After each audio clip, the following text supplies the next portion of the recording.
토토리 여러분들 안녕하세요. 비토리TV 비토리입니다. 오랜만에 토토리 형님들과 소통하는 것 같습니다. 이번에 예비군을 다녀오면서 많이 바빴는데요.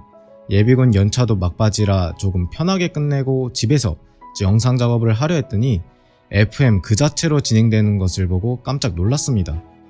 오늘은 9시부터 급락세가 이어진 페이 프로토콜의 페이코인을 파헤쳐 보려고 합니다. 페이코인 그 자체에 대한 영상은 예전에 업로드한 적이 있으니 처음 올렸던 영상을 참고해 주시고 이번 영상에서는 왜 페이코인이 급락을 했는지 알아보는 시간 가져보겠습니다. 영상 끝까지 시청해 주시고요. 구독과 좋아요 한 번씩 부탁드리겠습니다. 영상 시작하겠습니다. 한국의 대표적인 암호화폐 페이 프로토콜 페이코인의 급락이 시작된 것은 오늘 15일 아침 9시에 올라온 머니투데이의 기사 덕분이라고 볼 수 있는데요. 페이코인이 결제용 암호화폐인 것은 토토리 형님 모두가 아실 겁니다. 페이코인은 실생활에서 결제할 수 있는 암호화폐로 CU 편의점과 피자헛 등 7만여 곳의 가맹점에서 사용할 수 있었는데요. 그래서 피자헛에서는 페이코인을 사용한 결제 이벤트도 꽤나 자주 열었었죠. 근데 금융당국에서 페이코인의 발행과 유통을 함께하는 페이 프로토콜에 문제 제기를 하며 이들의 가상자산 사업자 신고를 무기한 유예시켰는데요. 쉽게 말해서 페이 프로토콜에서 페이코인을 만들고 판매하는 건데 이러한 사업 구조에 문제가 있다고 지적한 것이었습니다. 금융당국이 가장 신경을 많이 쓰는 부분이 자금 세탁 방지입니다. 금융당국은 페이코인을 원화로 교환하는 과정에서 자금 세탁 방지 의무를 따르지 않고 발행 가능 총량과 실제 발행량 사이의 격차가 크다면 시세 조작의 가능성이 있다고 분석한 것인데요. 크립토판에서 다사다난한 시세 조작이 여기서는 공식적으로 해결되어야 할 과제가 된 것입니다. 금융당국이 이런 분석을 했다는 것은 실제로 발행 가능 총량과 실제 발행량 사이에 격차가 있다는 것이 확인되었다는 걸 텐데 어찌됐든 페이코인은 실명 확인용 입출금 계정, 다른 말로 실명 계좌를 받아와야 모든 문제들이 해결이 되는 상황이었습니다. 은행과 전략적 파트너십이든 계약이든 뭐든 이루어져야 했었는데 결국 실명 계좌를 받아오지 못하면서 사업 구조를 변경하게 됩니다. 외화를 원화로 환전하는 방식으로 사업 구조를 변경해 제출한 것인데요. 여기서도 당연히 문제 제기가 되기는 했습니다. 바로 외국환 거래법 위반 소지가 있다고 경고를 받은 것인데요.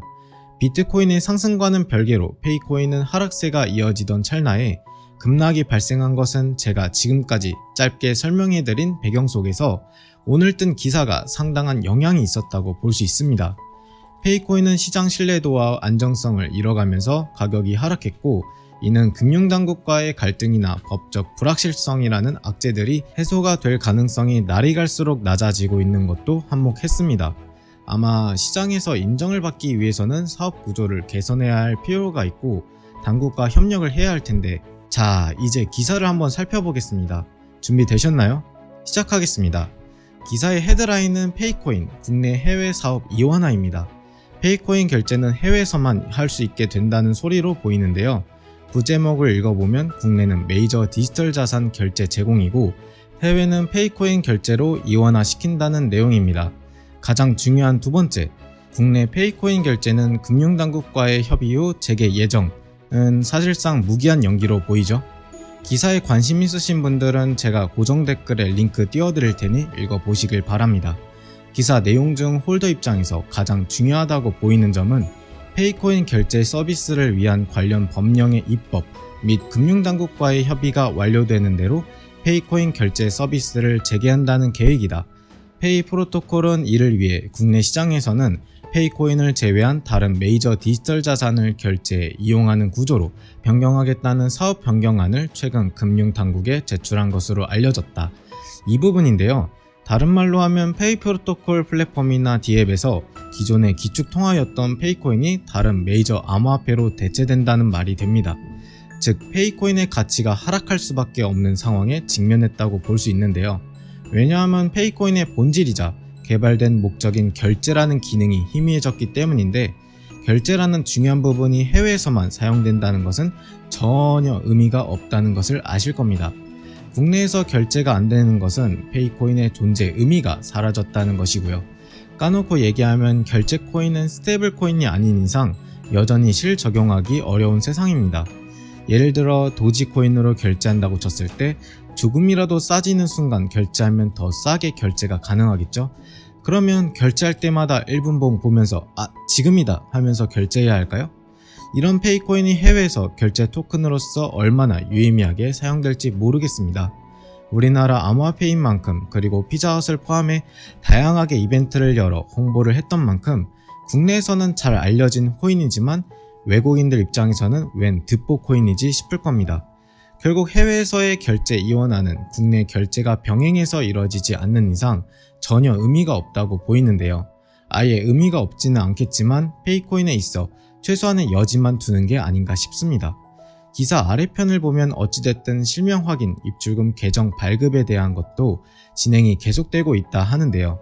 만약 차질 없이 실명 확인, 입출금 계정 발급이 가능해진다면 지금 자리가 다신 없을 저점이 되겠지만 한 번 더 반려가 된다면 더 큰 폭으로 하락할 가능성이 높습니다. 이는 고갈되어가는 신뢰도의 삭제로도 볼 수 있기 때문입니다. 해당 기사는 9시 15분에 떴고 페이코인의 급락세는 9시 20분이 조금 넘어서 시작되었습니다. 매수를 계획하고 있다면 개인적으로는 좀 더 지켜보다가 여윳돈으로 매수하든 그냥 쭉 관망만 하든 할 것 같습니다. 대한민국 대표 결제코인 페이프로토콜 화이팅입니다. 항상 토토리들을 응원하는 남자 비토리였습니다. 구독과 좋아요는 저에게 힘이 됩니다. 영상 끝까지 시청해주셔서 감사합니다. 비토리TV였습니다.